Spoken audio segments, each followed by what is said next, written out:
South Carolina won the toss and has chosen to take the defensive route. So it will be Georgia football to begin overtime. Dan Orlovsky, a look back at how we got here. Well, it started with Ryan Helinski finding his big receiver, Brian Edwards, in a man-to-man situation. They went double move and a big touchdown. Fromm is pressured. He's trying to throw the ball away over to his sideline. Mukwamu's length turns it into a pick six. And then when they needed it the most, Jake Fromm and this offense delivered a beautiful touchdown pass to Robertson. South Carolina goes on a drive. They attempt a field goal. Comes up short and wide right.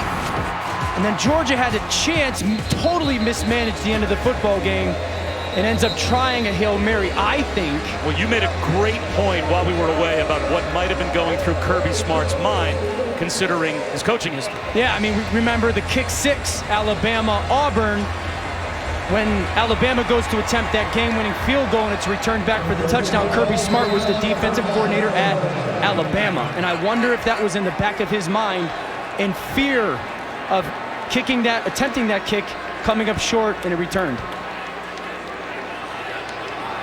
Instead, his offense begins overtime. DeAndre Swift keeps the pile moving. About a 4-yard gain.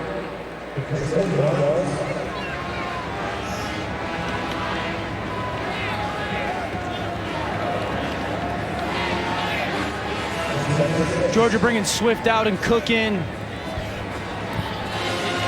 It's almost like if you're Georgia and you're a play caller, it's like, okay, what have we done well today? What do I feel like I can get to? I love the fact that they're in this bunch set up here, because if South Carolina is going to play some man coverage, it gives you a chance to have runners and picks and people running away from coverage.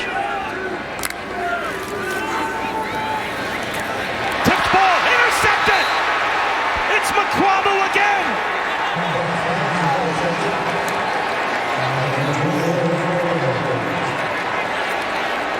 They are stunned here in Athens as it goes off the hands of Tyler Simmons, and it's a hat trick for Israel Mukwamu.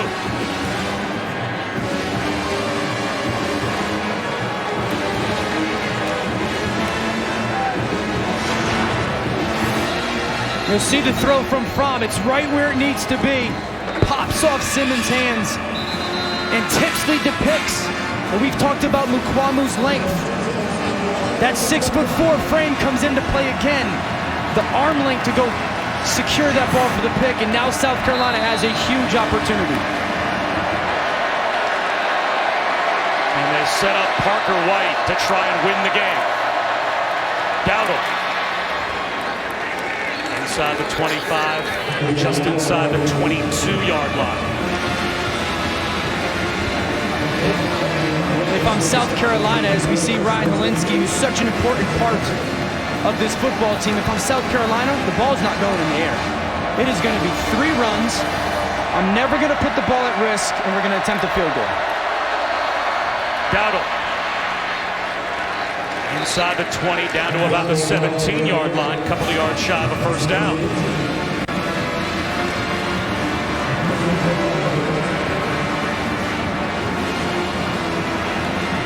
From right here, you're only looking at about a 35-yard field goal. And right now, it's about, as a play caller for South Carolina, where does Parker White like the football? Is he a left hash kicker?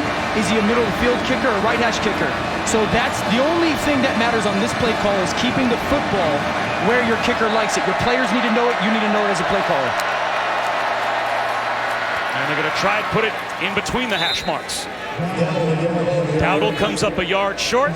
Here comes Parker White to try and win it for South Carolina.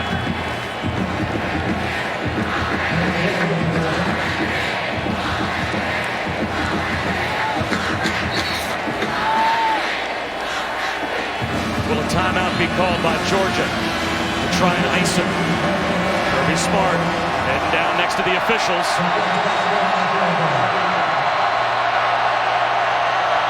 There's the timeout.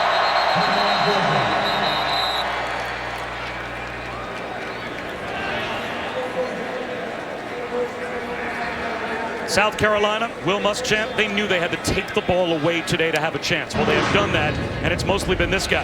Mukwamu's been outstanding. The first one is Jake Fromm trying to throw that ball away. I'll say it again, the length by Mukwamu allows that interception. Then he's getting physical with Landers, and again, the length that leads to the pick.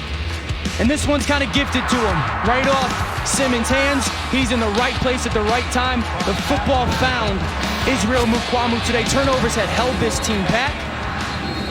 It's been the story of the football game for South Carolina defensively. Parker White has not missed this season inside of 50 yards. He's 8 for 8. This one from 33 to try and win it.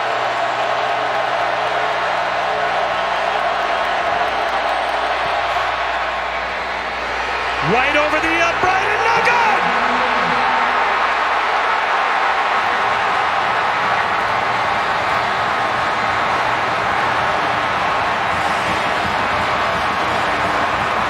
We play on!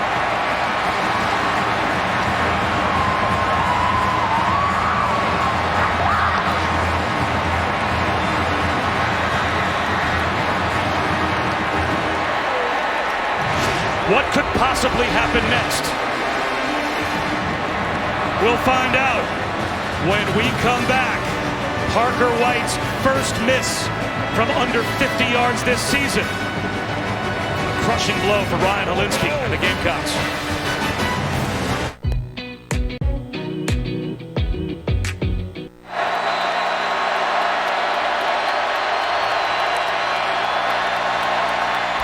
A reverse to Brian Edwards as we start overtime number 2. So immediately South Carolina has to put a missed 33-yard field goal behind them, put their offense right back on the field, and continue with overtime. They come out with a little bit of a gadget play against this Georgia defense. Right, a reverse to Brian Edwards gets them in a really good second down situation. And the challenge for Georgia right now is, how risky do you want to get? How much are you willing to expose your back end on number 89, Brian Edwards, but commit to stopping that run? Joyner out of the pocket. Stays on his feet. Hit out of bounds as well. Very close to the first down. And he gets up with a little limp.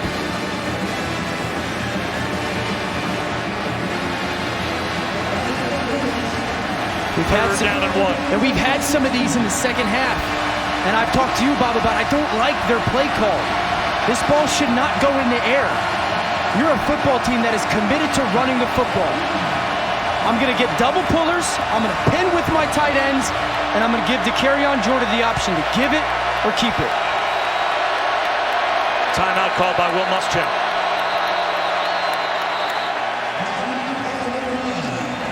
The Gamecocks will use the only timeout they have in overtime number 2.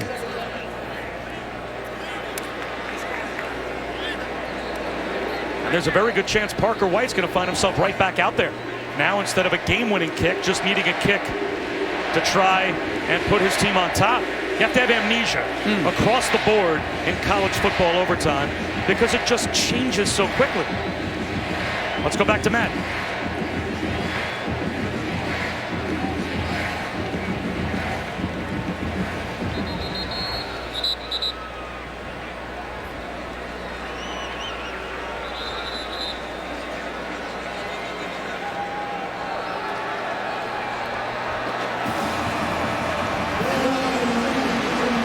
We have had a low-scoring thriller between the hedges. Baba Schusen, Dan Orlovsky, Allison Williams, overtime number 2. It's hard when you're the get-back coach in overtime to get Kirby Smart off the field.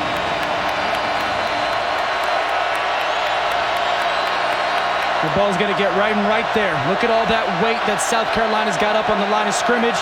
Extra offensive lineman, Joyner changing the play. Dowdle hit behind the line. Second effort. Did he get there? It looks like he's short.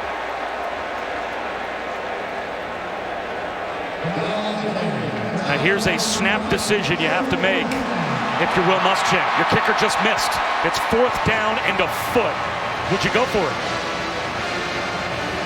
I wouldn't. I would kick the field goal here. He's going for it. He's out of timeout, so they have to make a decision quickly or risk a delay of game. Already down to 13 on the play clock. They're still looking over to the sideline. They can't get a play call in.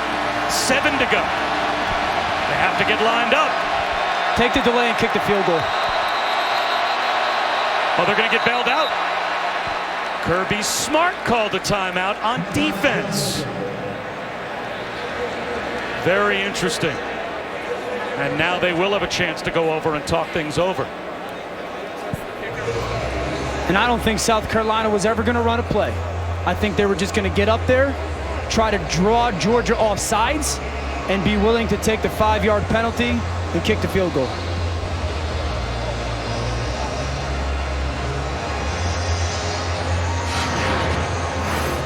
Look at Kirby Smart at the bottom of the screen right here as he goes down to this referee.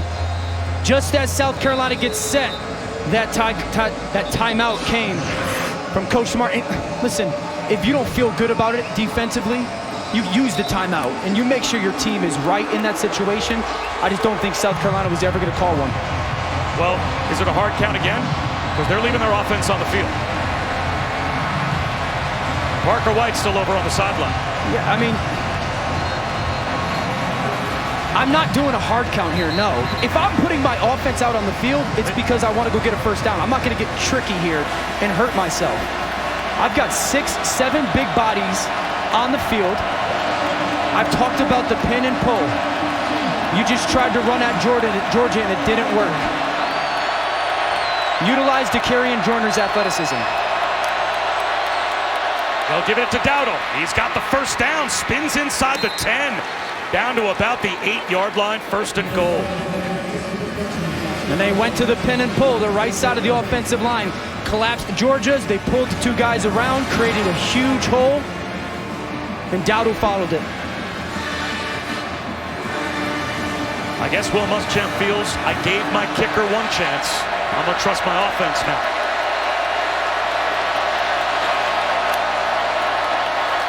Fabian Feaster, Clemson transfer. To the 6-yard line.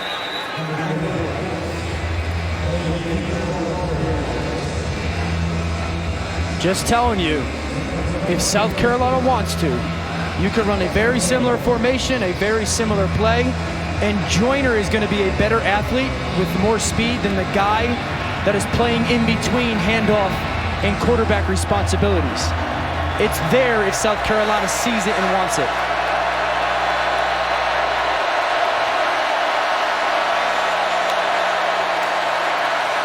Flag's down. Feaster is down.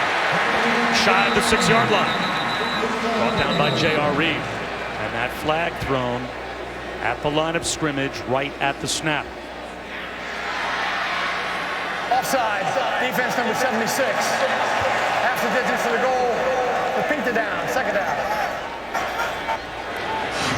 Yeah, I don't think Michael Carter jumped off sides. He was lined up off sides. See how the flag came out super early from that official? He was already lined up in that neutral zone. Easy call for the official. So that will put the ball at the 3-yard line and give the Gamecocks the down back. 2nd down and goal at the 3.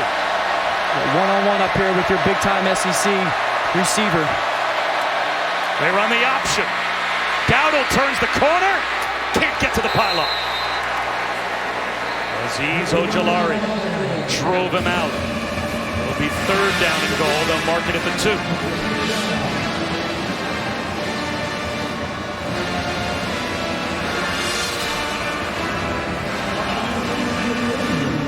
I think if you're Georgia defensively, I've said this a lot.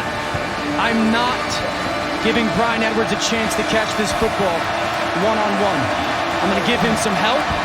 I'll play man-to-man everybody else across the board. And if you're South Carolina, I want to see you get Dakarian Joyner on the edge. Dowdle blown up in the backfield.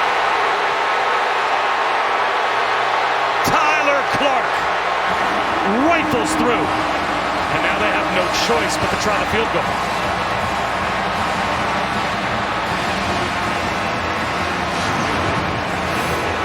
Watch Clark right here. Watch how he gets skinny on the snap of the ball. Dip the shoulder, get skinny, beat the guard off the snap. What a huge play. What a huge series of plays for Tyler Clark. And now another short-range try for Parker White. And this one's down the middle. So now Georgia can win the game with a touchdown. They get their opportunity in overtime number 2.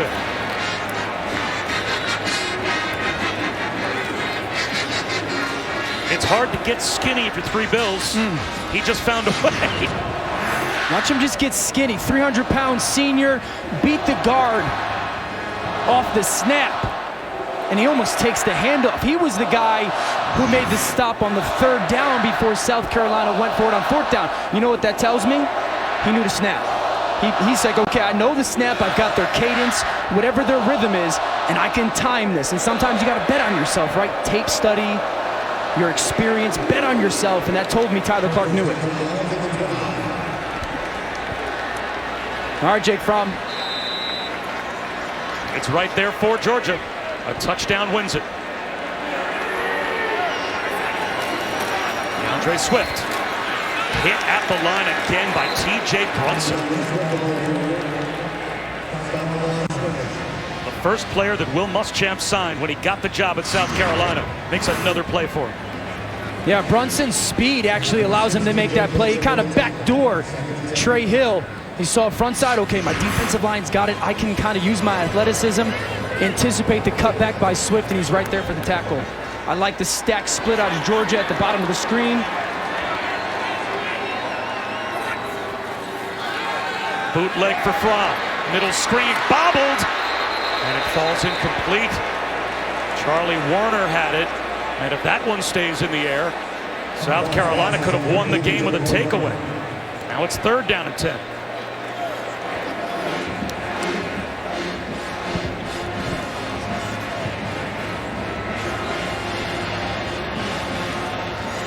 Georgia offensively. South Carolina's kind of playing in between here. Are we going to give you zone or are we going to give you man? You've got to give Jake Fromm. One side of the field, this is your zone beater. One side of the field, this is your man beater. They've got man-to-man across the board. You have to find your matchup. Blitz coming. Fromm's going to take a shot towards the end zone. Incomplete. Demetrius Robertson got turned around. Crowd looking for a call. Jamie Robinson was there in coverage. So here comes Blankenship. It's good coverage by Robinson. There's no PI there.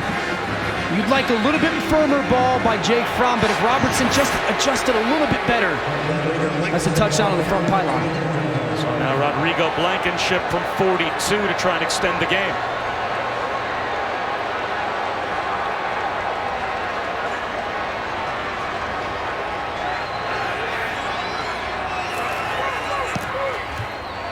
He pulled it! Unbelievable! South Carolina wins!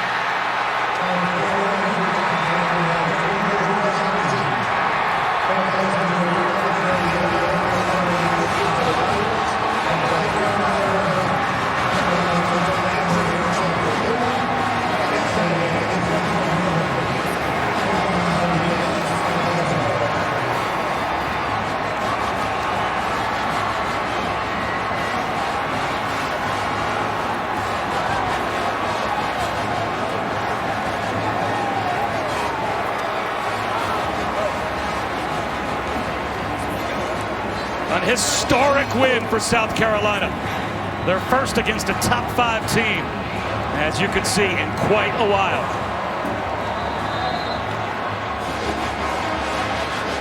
And Allison is down there with a head coach who is enjoying Allison this win. Some big and well-deserved hugs for Coach Muschamp. Coach, first of all, what is going through your mind when Blankenship sails that kick? I heard from him. Yeah. You know, you don't want it to end in that fashion. Georgia's got a great team, well coached, a bunch of good players, and just, you know, I'm happy for our guys. It was a heck of a game, and I hate anyone had to lose the game. You were on the other side, though, of that missed field goal in overtime when you guys missed one as well. What was going through your mind then? Our guys will keep fighting their ass off. It's a hell of a day to be a Gamecock, isn't it? You know, isn't it awesome?